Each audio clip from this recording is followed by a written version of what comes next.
Karbassi. I run a company called We All Code. I am the founder and CEO. We teach kids how to code. So we teach kids age 7 to 17 how to code. We are a nonprofit and we're Chicago-based but growing. The top 3 challenges we're facing in business today are engaging our volunteers. So we have right now over 300 volunteers. So engaging the youth, engaging people in their career to come and volunteer, to dedicate their time to advance the kids in our neighborhoods, to advance their world in tech and STEM. The second is engaging and energizing companies to put some money behind this, to show that their employees are valuable, to get them involved in what we do, and for them to realize this is the future workforce for them.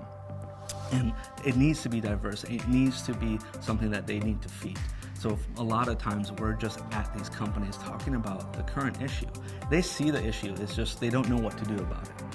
And the third is just getting funding. Being a nonprofit, we're going after grants, we're going after companies, we're going after all these different areas. So for us is to show the value of what we do, show that our overhead is so little, to show them that the work we do is engaging the youth, it is them building real things, and it's not lecture-based, it's building real things for them to do in their life. Examples of how I lead and how I want to showcase to my employees, my staff, how to do good work is to just show up, put in the time.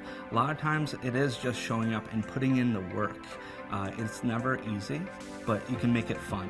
And also just, getting in and looking at the problem, looking at what you're doing and working smarter rather than just harder.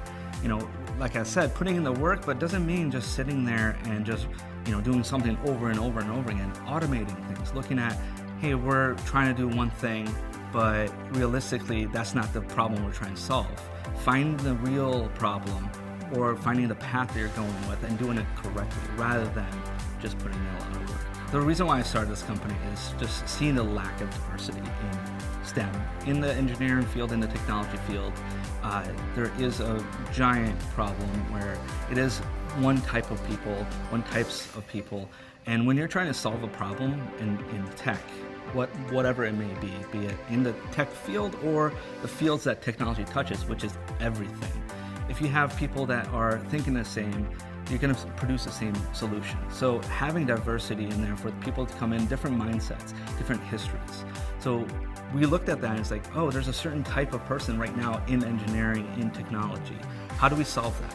So we looked at what is the underlying problem. And we have a lot of kids of color, of underserved neighborhoods, girls especially, that are scared. They think technology or just math in general is not for them. It is hard. So we want to just blow that myth out of the water, show them you can build real things and make it fun. It doesn't have to be boring. It doesn't have to, you're not building spreadsheets. You can build apps. You can build things that are solutions for your neighborhood or your world. A dog walking app for the elderly neighbors that you live by, and we've had a student do that, all the way to, hey, how do I automate homework, right? And math problems, which is silly, but they're building solutions. And by building, they're learning how to code, how to engineer, how to talk to each other. Let's aim young, let's get them interested, spark, but build real examples of work they're doing.